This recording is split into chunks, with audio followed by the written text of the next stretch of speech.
باللہ من الشیطان الرجیم بسم اللہ الرحمن الرحیم۔ عزیز ناظرین و سامعین، السلام علیکم ورحمۃ اللہ وبرکاتہ۔ تاریخ فقہ اسلامی کے حوالے سے آج کی نشست میں آپ کی خدمت میں حاضر ہوں۔ آج کی اس نشست میں ہم، جیسا کہ میں نے پچھلی نشست میں عرض کیا تھا، مصلحت اور قیاس میں فرق کے حوالے سے گفتگو کریں گے، اس کو سمجھیں گے۔ سامعین قدر، مصلحت کے معنی یہ ہیں کہ شریعت کے عام مقاصد و مطالب کو پیش نظر رکھ کر کوئی حکم دیا جاتا ہے، جبکہ قیاس کے معنی یہ ہیں کہ کسی معین نص کے کسی واقعہ کو پیش نظر رکھ کر ایک جدید واقعہ کے متعلق غور کیا جائے، یعنی واقعہ منصوصہ جو نص سے ثابت ہے اور واقعہ جدیدہ جو پیش آمدہ صورتحال ہے، ان دونوں میں کس قدر مشابہت ہے اور یہ واقعہ جدیدہ کس قدر قریب تر ہے واقعہ منصوصہ کی، اور پھر ان دونوں واقعات میں قدر مشترک تلاش کی جاتی ہے، صفت مشترک تلاش کی جاتی ہے، اور پھر اس بنیاد پر قیاس کیا جاتا ہے۔ یعنی قیاس حقیقت میں نص پر عمل کرنا ہی ہوتا ہے، کیونکہ قیاس کے ذریعے ایک مخصوص واقعہ نص پر ایک جدید واقعہ کو محمول کیا جاتا ہے، جبکہ مصلحت میں شریعت کے معنی اور مقاصد کا کلیہ پیش نظر رکھنا ہوتا ہے، جس میں غلطی اور خطا کا بھی امکان موجود ہوتا ہے۔ اس لیے حضرت عمر رضی اللہ تعالی عنہ کے نزدیک یہی طریقہ بہتر تھا کہ مملکت کے انتظامی امور میں شریعت اسلامیہ کے مقاصد کو پیش نظر رکھ کر مصلحت سے متعلق غور کیا جائے کہ یہ مصلحت عامہ شریعت کے مقاصد اور معانی کے خلاف تو نہیں۔ اس کے ساتھ ساتھ اس بات کا بھی اہتمام کیا جاتا ہے کہ شریعت کے دیگر احکام سے تجاوز تو نہیں ہو رہا، یعنی کہ مصلحت عامہ کس اصول کا اختیار کرنا ہے اور کس اصول کا اختیار نہیں کرنا، یہ مصلحت عامہ میں ان چیزوں کا اہتمام کیا جاتا ہے تاکہ ان مقاصد کی تکمیل کا باعث ہو، نہ کہ اس میں بگاڑ کا سبب بنے۔ آئیے دیکھتے ہیں کہ صحابہ کرام کے اقوال اور سنت نبوی صلی اللہ علیہ وسلم، ان دونوں میں آپس میں کس طرح کا فقہی لحاظ سے ایک تعلق پایا جاتا ہے، تاکہ یہ والا مسئلہ اور آگے جو ہم مزید ٹرمینالوجیز پڑھیں گے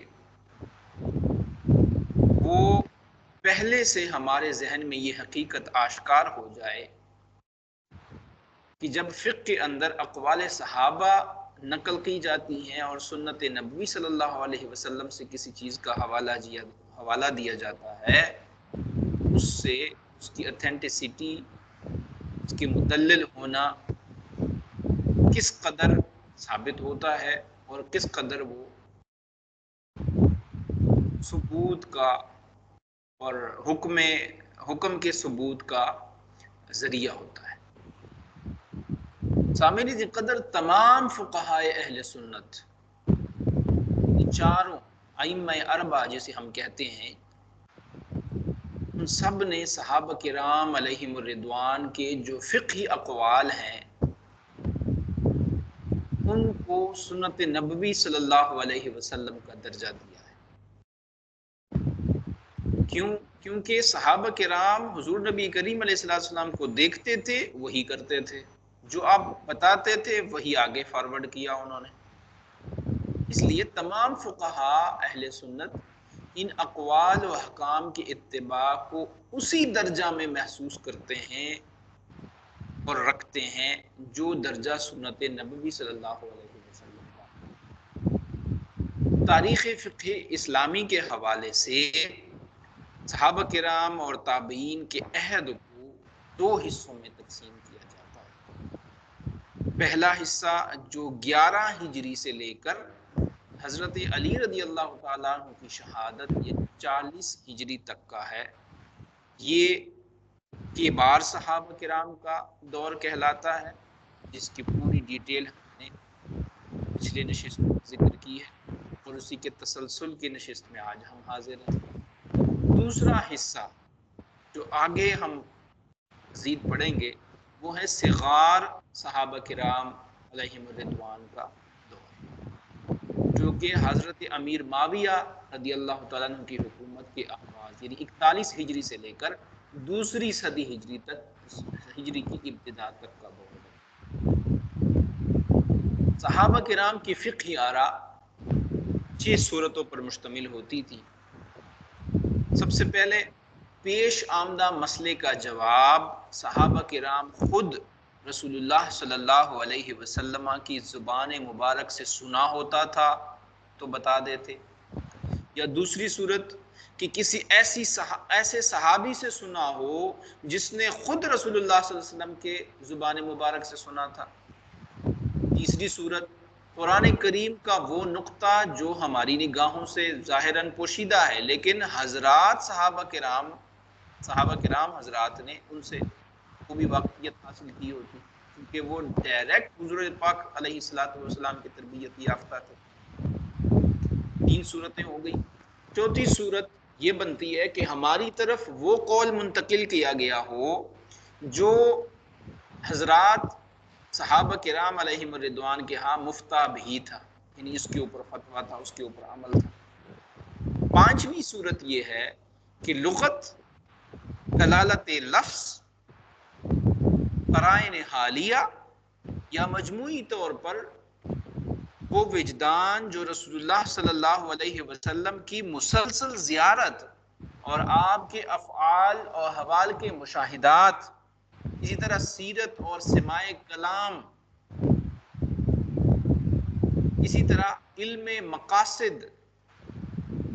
شہود اور تنزیل وحی